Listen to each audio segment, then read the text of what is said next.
वैश्य भिक्षा मांगने लग जाए, कोई बहुत जरूरतमंद है, भूख से तड़प रहा है, तो भाई मांग के खा लेना बुराई नहीं है।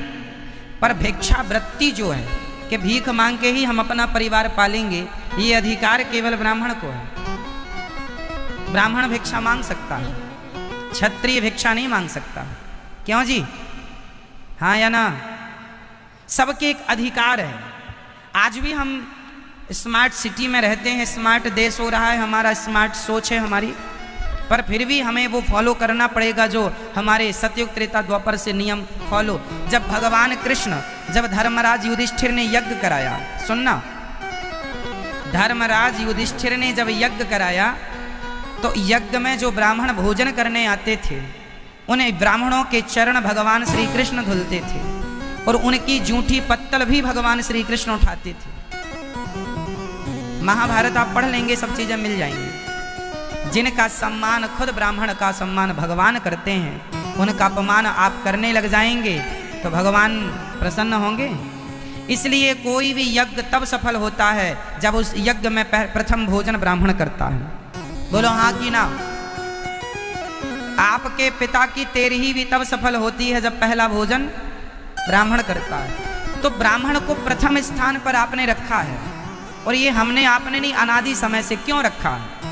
इसलिए रखा है क्योंकि ब्राह्मण तपस्वी होता है, ब्राह्मण गुरु के स्थान पर हो, वेद पुराण पढ़ता है और वो भिक्षा मांग कर, पहले के जमाने में ब्राह्मण ही आपके बच्चों को शिक्षा दीक्षा देते थे, तो ब्राह्मण सदा गुरु के स्थान पर रहा है। जगत गुरु ब्राह्मण, ब्राह्मण गुरु सन्यासी। जगत का गुरु ब्राह्मण होना चाहिए, आपका गुरु ब्राह्मण ही होना चाहिए, ये याद रखो।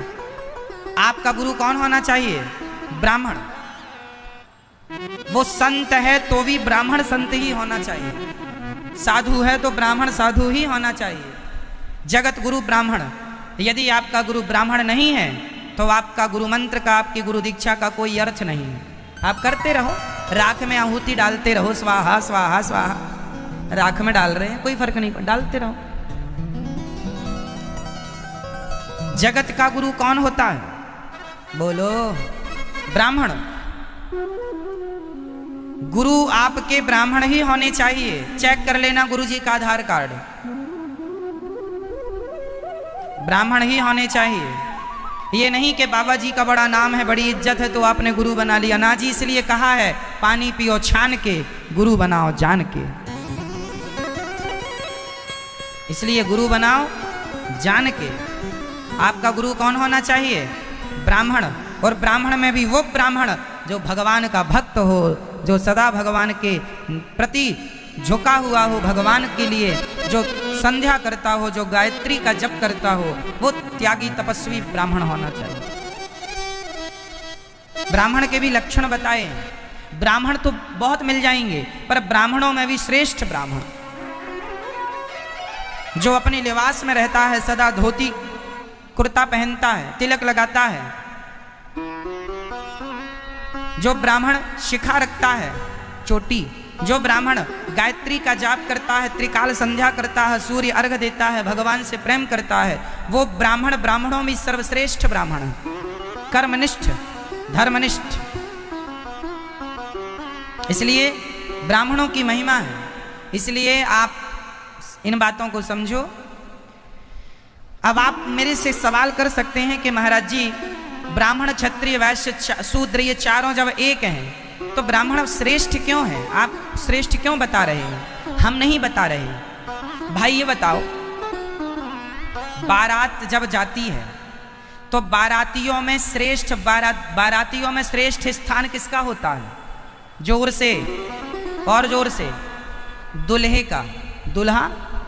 बारात में श्रेष्ठ कौन? बारात में श्रेष्ठ कौन? दुल्हा। जैसे बारात में श्रेष्ठ दुल्हा होता है, उसी प्रकार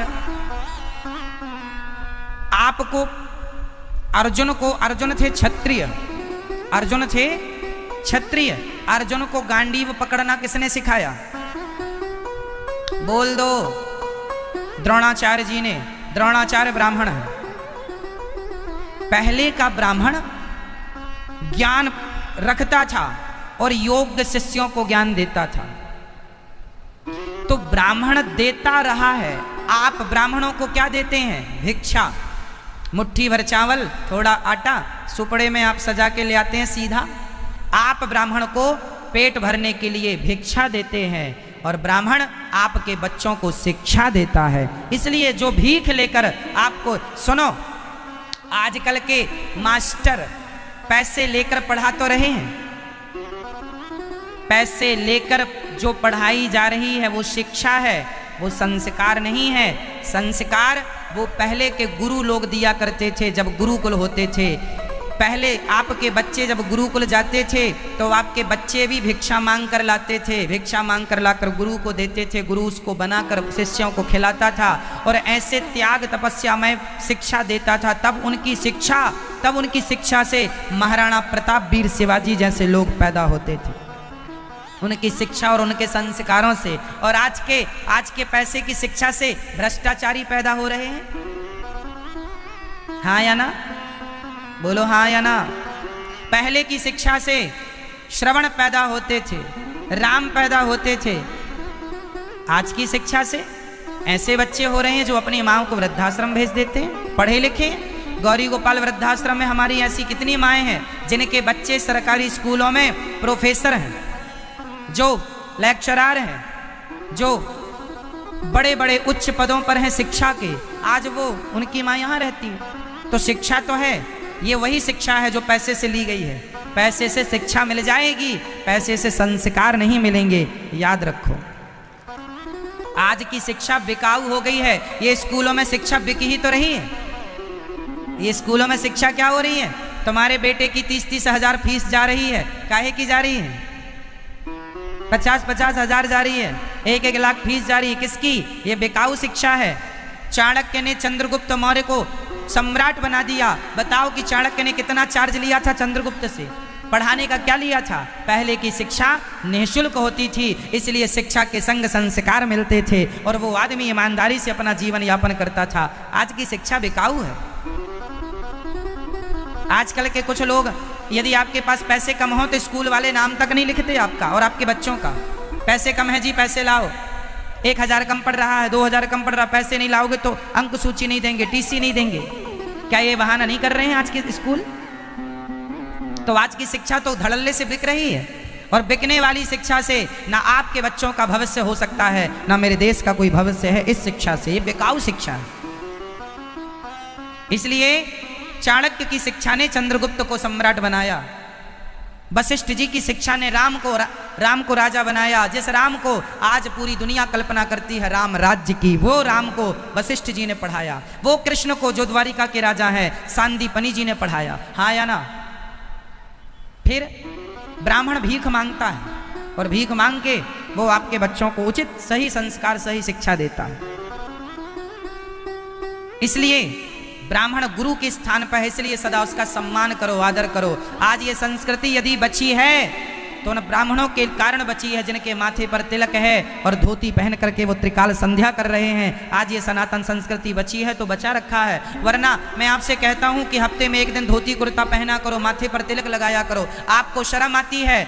मैं ब्राह्मण हूं, ये दास अनिरुद्ध, मेरा शरीर ब्राह्मण शरीर है, शांडिल्य गोत्र है हमारा, हम ब्राह्मण हैं, इसलिए हम माथे पर तिलक लगाते हैं, सदा अपनी धोती कुर्ता में रहते हैं। हम देश जाएं, देश के बाहर जाएं, हम ट्रेन में जाएं, फ्लाइट में जाएं, कहीं जाएं, हम अपने सी लिबास में जाते हैं। हमें लाज नहीं है, हमें शर्म नहीं है, हम अपनी संस्कृति का पालन करते हैं।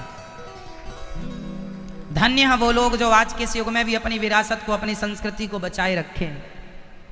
इसलिए आप पैंट शर्ट पहनने लग गए हैं, ये विदेशी लिबास है। आपसे मेरी प्रार्थना है, हफ्ते में 1 दिन धोती कुर्ता पहना करो, महीने में 1 दिन धोती लगाया करो और मॉल जाया करो, शॉपिंग करने जाया करो, ताकि आपके बच्चे सीखें, आने वाली पीढ़ी सीखें। कल भी हमने ये बात कही थी, फिर दोहराते हैं, माथे पर तिलक लगाया करो। यही हमारे संस्कार, यही हमारी संस्कृति है। लेकिन आप सुन लेते हैं पर फॉलो नहीं करते। अब करेंगे, यही हमारी भारतीयता है। इसलिए ब्राह्मणों का सम्मान करना चाहिए, साधु संतों का, ऋषि मुनियों का आदर करना चाहिए, सम्मान करना चाहिए। एक ब्राह्मण ही ऐसा है जो सबको लेकर चलने की बात करता है। क्षमा करिएगा, मैं कुछ बातें बोल रहा हूं, किसी का अपमान या किसी प्रकार की मैं किसी को व्यंग नहीं करता, पर सुनना। एक डॉक्टर ये चाहता है कि कोई बीमार पड़े तो मेरे क्लिनिक में आए। एक एडवोकेट ये चाह सकता है कि किसी का केस बिगड़े तो मेरे से सॉल्व कराए और मैं उसका चार्ज लूं। एक डॉक्टर आपके लिए चाहता है कि कुछ रोग हों तो हम दवाई करके ठीक करें तो हमारा चले। कोई केस बिगड़े तो एडवोकेट चाहता है, पर एक ब्राह्मण है जो चाहता है कि आपकी बेटी का जल्दी से विवाह हो जाए, आपके बेटे का जल्दी से विवाह हो, आपके घर कोई उत्सव हो तो हमें बुलाया जाए और हम आपके घर पूजा पाठ करके आपको आशीर्वाद दें। क्यों जी? एक ब्राह्मण है जो सदा समाज की मंगल कामना चाहता है। आपकी बेटी का विवाह जल्दी हो जाए ये ब्राह्मण चाहता है, आपके बेटे का विवाह जल्दी हो जाए ये ब्राह्मण चाहता है, आपके बेटी आपके बहू के बेटा जल्दी हो जाए तो पंडित जी को नामकरण करने बुलाओगे तो कुछ दक्षिणा हो जाएगी, उसकी भी रोटी चलेगी, आशीर्वाद देगा, ये ब्राह्मण ही चाहता है। इसलिए ब्राह्मण सदा समाज का मंगल चाहता है, भला चाहता है, इसलिए ब्राह्मण पूज्य। हाँ या ना? इसलिए नारद जी सेवा करते ब्राह्मणों की, संतों की सेवा के कारण उन्हें क्या मिला? उन्हें मिला भगवान ने उन्हें नारद ब्रह्मा का बेटा बना के भेज दिया। सेवा का ये परिणाम है। सेवा करने वाला सदा श्रेष्ठ होता, बड़ा होता, बड़ा है।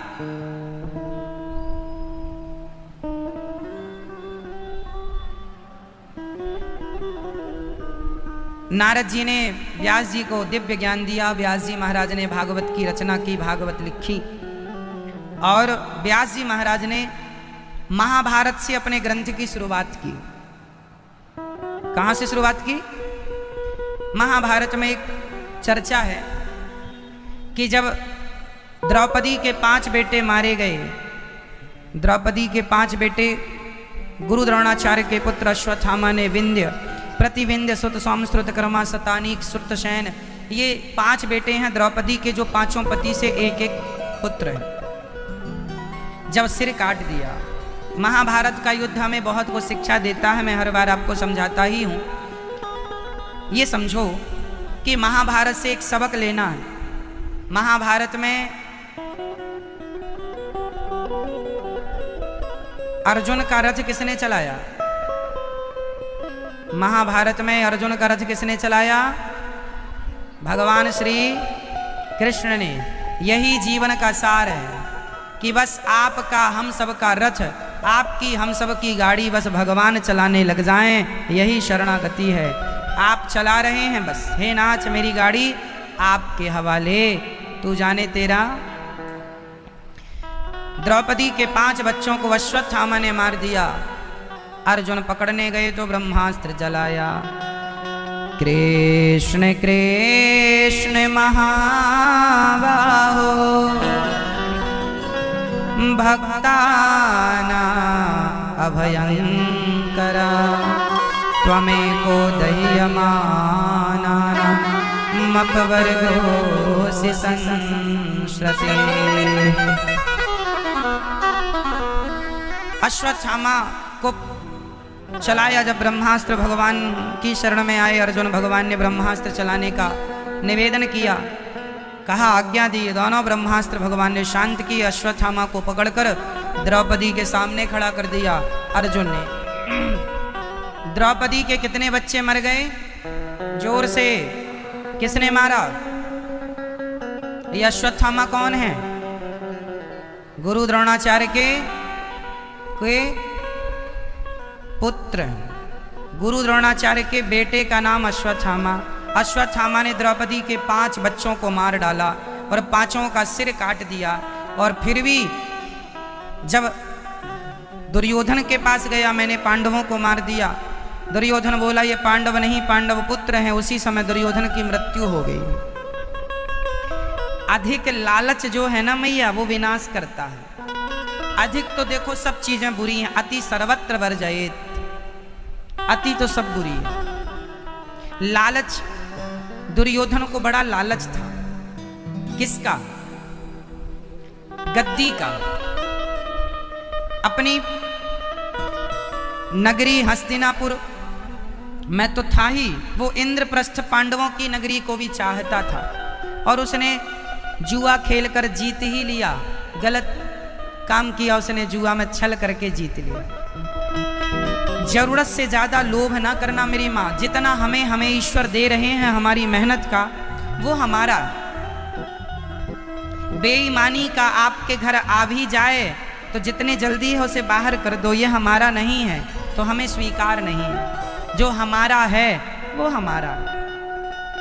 ईमानदारी से जो हमने कमाया है 100 रुपए, 1000 रुपए, लाख रुपए, वो तो अपने हैं। जो बेईमानी के करोड़ हैं वो अपने नहीं मेरी माँ, उनमें मन ना लगाना। वो करोड़ तुम कमा तो लोगे पर वो करोड़ जल्दी तुम्हें बर्बाद करके चले जाएंगे।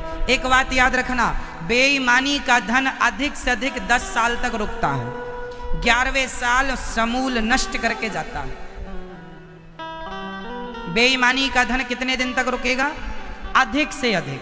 वैसे तो साल 2 साल में भी वो अपना दिखाने लगता है अपना रंग, पर 10 साल में तो 11वें साल तो खत्म, जो था वो भी नष्ट। बेईमानी ना करना। आपकी मेहनत आपकी है। जीवन में सबसे बड़ा धन क्या है मुझे बताओ? सबसे बड़ा धन क्या है? जोर से भैया आप बताओ, पंखा वाले भैया बताएंगे।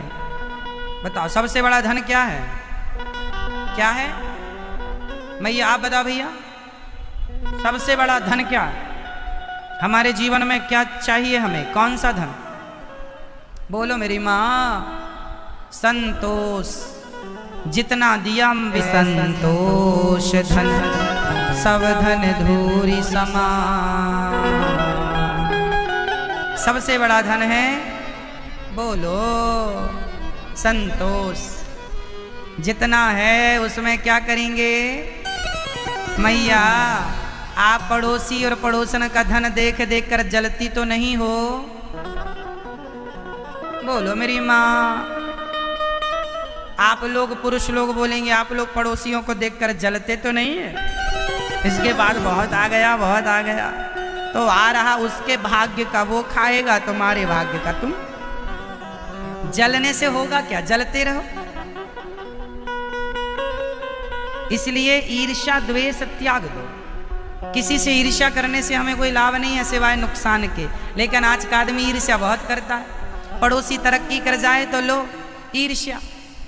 एक पड़ोसी का घर बन गया, 2-3 मंजिल बनवा लिया, तो पड़ोसन को देखा ना गया, वो सिर घुमा के चलती है, ऐसे ऐसे चलती है, इस तरफ देखती नहीं। अगली बार तेरी आंखें फूट जाएंगी, भगवान फोड़ देंगे। तेरे से किसी की तरक्की देखी नहीं जाती। आपको किसी की तरक्की ना देखी जाए तो अगले जन्म में दोनों फूटी रहेंगी, दोनों टार्च फ्यूज।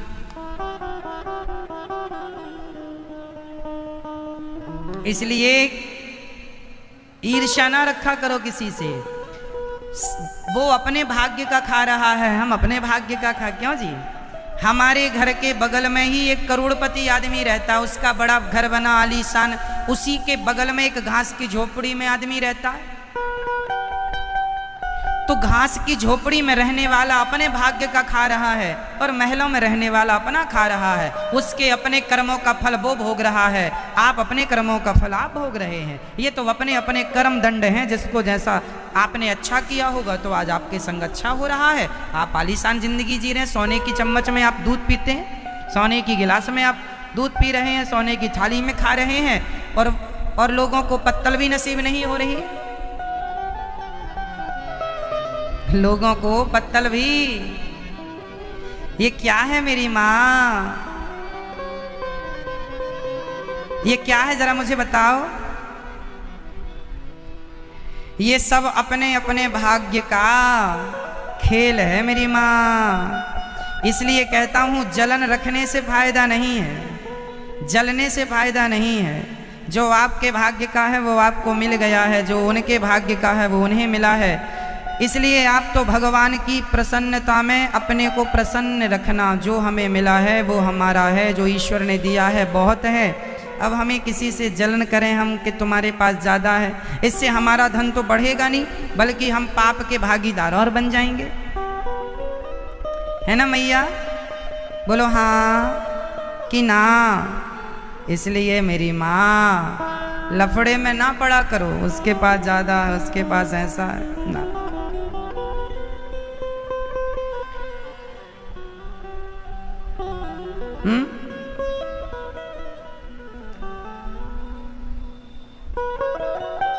हर आदमी अपने अपने भाग्य का खा रहा है।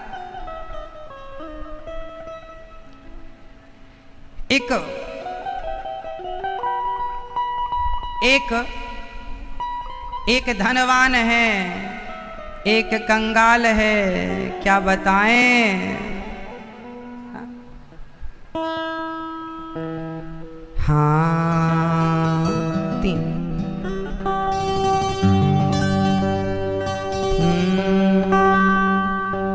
एक धनवान है, एक कंगाल है, क्या बताएं। अपनी करनी का फल सब पाए, है ना? तो हम क्या बताएं। एक द्रौपदी के अंदर बदले की भावना, इसलिए भगवान उसे अपनी बहन बनाए हैं।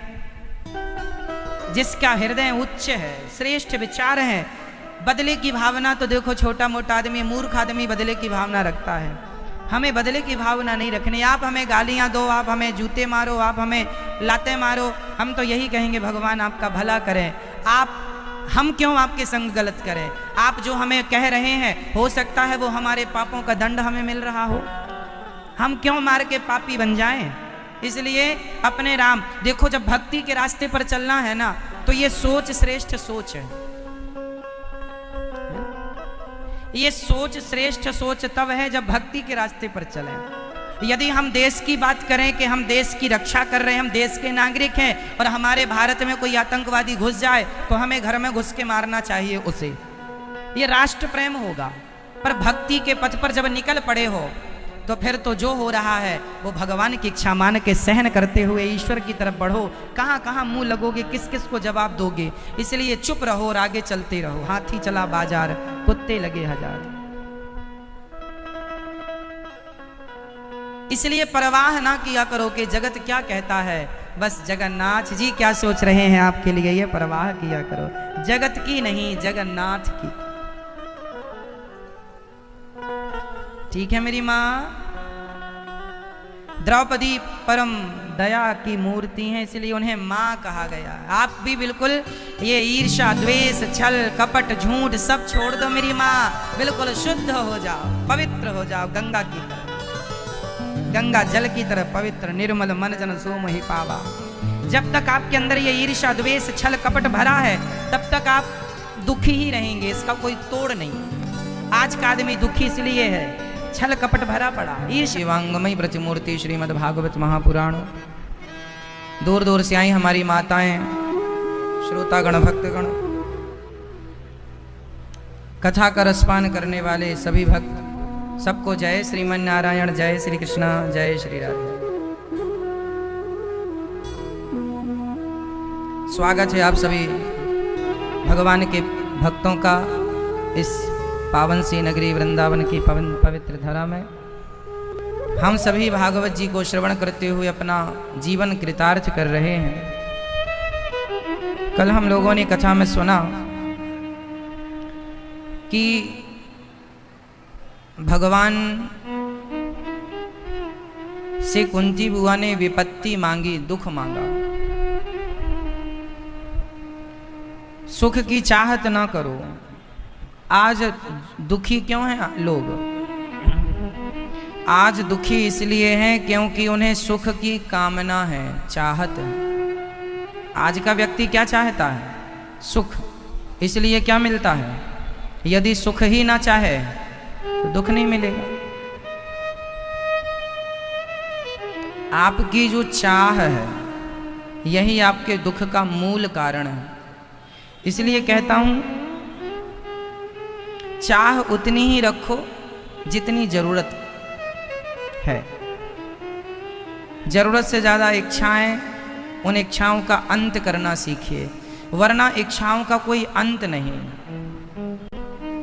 आज तक किसी की इच्छाएं पूरी हुई हो तो मुझे नाम बताओ। हुई? आपकी कितनी इच्छाएं पूरी हो गई और कितनी बाकी हैं? जरा मुझे लिखित में हिसाब दो। आपकी कितनी इच्छाएं पूरी हो गई, अभी कितनी बाकी हैं? मैया आपकी कितनी इच्छाएं पूरी हो गई, कितनी बाकी हैं? अच्छा ये बताओ, ज्यादा इच्छाएं पूरी हो चुकी हैं कि ज्यादा इच्छाएं बाकी हैं?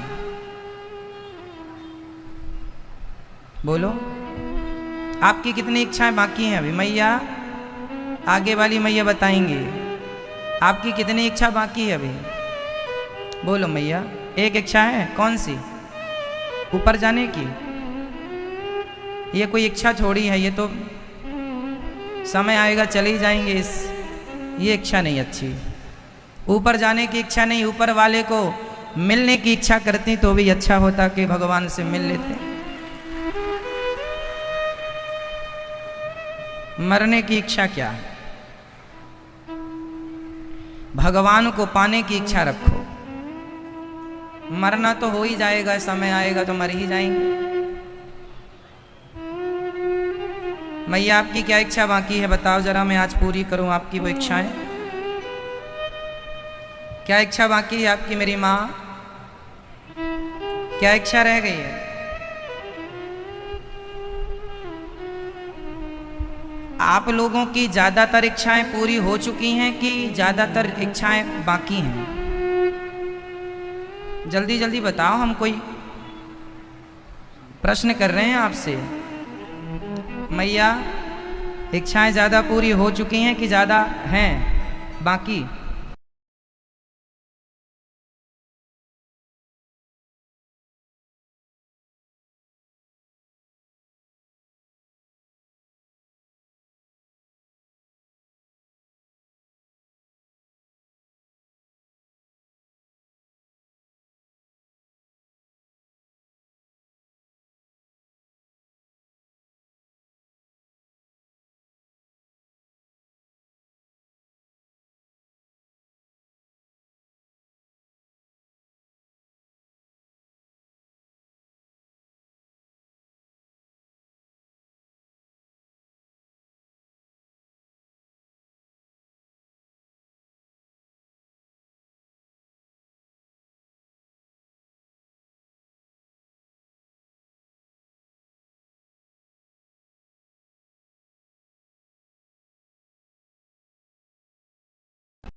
बोलो। हाँ, पूरी हो गई? कितनी बाकी हैं? 2, 4, 10? पीछे वाली मैया बताएंगी कितनी इच्छाएं बाकी हैं आप लोगों की। अभी आपकी बहुत इच्छाएं हैं। वो जब गोरी गोरी लड़कियों को देखती तो उसकी भी इच्छा होती कि मैं भी काश इनकी तरह गोरी होती। कोई उसको बीमारी नहीं थी, वो भी सुंदर थी, अच्छी थी। एक दिन डॉक्टर के पास चली गई। डॉक्टर साहब मुझे गोरा कर सकते हैं? डॉक्टर बोले कर देंगे। कैसे करेंगे? ये दवाई लेनी पड़ेगी, थोड़ा महंगी है। वो सामान्य घर से थी दवाइयाँ, फिर भी क्रीम 500-500 की एक क्रीम थी। कुछ गोलियाँ टैबलेट थी, वो भी काफ़ी महंगी थी। डॉक्टर बोले हो तो जाओगी, पर ये दवाई कम से कम 2 महीने तक खानी पड़ेगी और ये क्रीम लगानी पड़ेगी। ठीक है। टोटल बिल बना उसका 10,000 रुपये का। बहुत सारी दवाई, डॉक्टर के फीस, 2 महीने की दवाई इकट्ठी ले आई 10,000 रुपये। उसकी इच्छा क्या है? जोर से, गोरा होना। अब बेचारी दवाई लगा रही है, क्रीम लगा रही, दवाई खा रही है, क्रीम लगा रही है। पैसे सखी से उधार लिए थे 10,000, उसके पास तो थे नहीं। उसके पिता भी इतना दे ना पाए, 2-5 हज़ार दिए होंगे तो कुछ तो उधार लिया उसने। अब उधारी कैसे चुकाए? दुखी परेशान, कर्जा हो गया सखी का, 2-5 हज़ार रुपये ले ली। अब कैसे चुकाऊं? माँ से तो पिछली बार मांगा था, पिताजी से मांगा था, पूछेंगे तो क्या जवाब दूंगी? अब बताओ, वो सोच में पड़ गई। और बेचारी उस टेंशन में वो जैसी थी और वो माइनस हो गई, टेंशन चिंता सूख गई। पहले ठीक ठाक लगती थी, अब बिल्कुल हड्डी हड्डी दिखने लग गई और अजीब दिखने लग गई। चमड़ी तो थोड़ा मोड़ा गोरी हो गई पर वो और उससे डल हो गई, बेकार होने लग गई। तो ये बताओ कि वो टेंशन में आई तो उसका स्वास्थ्य भी बिगड़ गया, शरीर भी बिगड़ा, धन भी बिगड़ा, टेंशन भी आई। ये सब क्यों आया?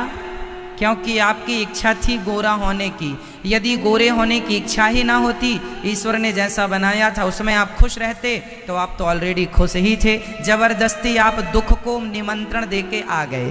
तो ये जो आपकी इच्छाएं हैं, ये इच्छाएं पूरी करने आप जाते हैं तो वो इच्छा पूरी होती है कि नहीं, पर उस इच्छा पूरी करने के चक्कर में आइट साइड से और दुख और आ जाता है, टेंशन और आ जाती है। क्या ये बात सही है? मैंने एक उदाहरण दिया है, बाकी बहुत सारी घटनाएं जीवन में, हम सबके जीवन में, रोजमर्रा की जिंदगी में घटती हैं ये घटनाएं। बोलो हाँ या ना? इसलिए दुख का मूल कारण क्या है आज आपको मैं स्पष्ट बता दूं, और आप इन बातों को नोट करिए, समझिए, अपने मेमोरी में सेव कर लीजिए। दुख का मूल कारण क्या है? जोर से सब लोग बोलेंगे। आपके दुख का मूल कारण क्या है? मैया बताएंगी। आपके दुख का मूल कारण क्या है? बोलो मेरी माँ, बोलो। इच्छाएं? अच्छा सुनो, बूढ़ी बूढ़ी मैयाओं को भी इच्छाएं परेशान करती हैं। इनकी इच्छाएं क्या होती हैं?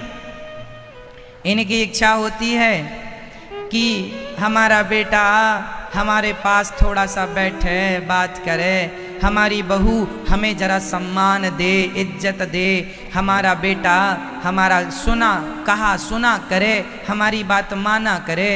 बेटा नहीं मानता तो माँ दुखी हो जाती है, बहू इज्जत नहीं देती, बूढ़ी माँ दुखी हो जाती है। तो आप जो दुखी हो रही हो वो इसलिए कि आपको सम्मान पाने की इच्छा है। इसलिए इच्छाएं, अपेक्षाएं किसी से ना रखिए। क्यों? आपको अपने बेटे से भी कोई इच्छा नहीं है कि आज सेवा करे, वो अपना कर्म करे, भाई तेरी मर्जी तो कर, नहीं तो हम भगवान के आश्रित हैं। यदि आपकी इच्छा हो गई ना मेरी माँ, कुछ भी, वो कोई भी इच्छा कुछ भी हो सकती है।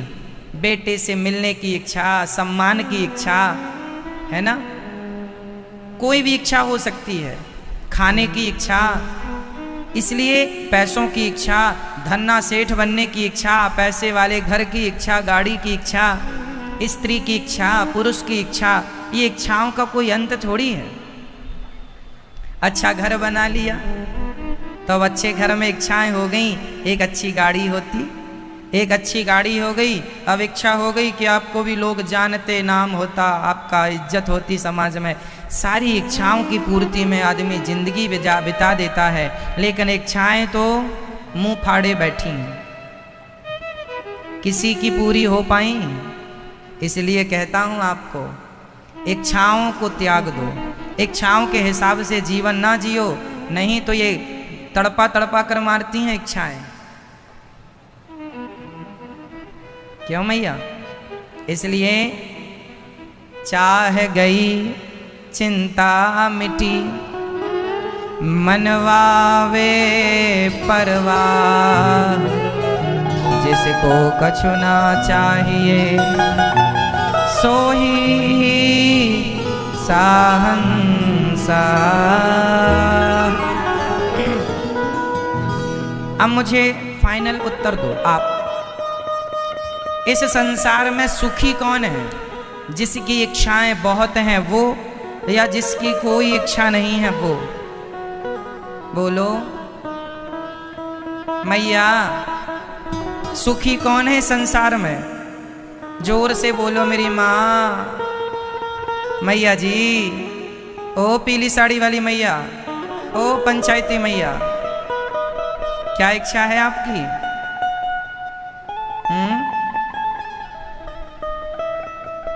बताओ, इस धरती में सुखी कौन? जिसकी बहुत इच्छाएं हैं वो, या जिसकी इच्छाएं खत्म हो चुकी हैं वो? तो आप लोग भी सुखी हो सकते हैं जब आपकी इच्छाएं खत्म हो जाएं तब, और आप सारी जिंदगी सिर पटक के मर जाओ, इच्छाएं बहुत हैं, तो भगवान भी आपको सुख ही नहीं कर सकते, भगवान भी आपको सुख नहीं दे सकते यदि इच्छाएं हैं तो। इसलिए समझदारी यही है कि अपनी इच्छाओं का, अब शरीर का अंत होने वाला है तो शरीर का अंत हो उसके पहले इच्छाओं का अंत कर लो। एक ही इच्छा रह जाए, भगवान को पाना है बस, भगवान से प्रेम करना है बस, उन्हें देखना है बस, बाकी कोई इच्छाएं ना हो, ना तो काम, ना तो क्रोध, ना तो लोभ, ना तो अभिमान, सारी बुराइयों को धीरे धीरे विसर्जित करते चलो। जैसे आप लोग एकादशी का उद्यापन करती हो ना मैया, ये बूढ़ी बूढ़ी मैयाएं एकादशी का उद्यापन कर लेती हैं पर अपने गुस्से का उद्यापन नहीं करती। क्रोध बूढ़ी मैया है, गुस्सा ऐसे आता है जैसे ये पूरी दुनिया को भस्म कर देगी। पता नहीं गुस्से का उद्यापन कब करेगी मैया। गुस्से का उद्यापन नहीं किया, एकादशी का उद्यापन करके बैठी है। जरूर मुझे बताओ किसका उद्यापन जरूरी है? एकादशी छोड़नी जरूरी है कि गुस्सा? जोर से। क्रोध नहीं छूटता, एकादशी छोड़े 1000 लोग बैठे हैं। उद्यापन भी किया तो अच्छाई का किया, बुराई का ही कर लेते। क्यों मैया? आज तक किसी मैया ने झूठ का उद्यापन किया नहीं। झूठ का,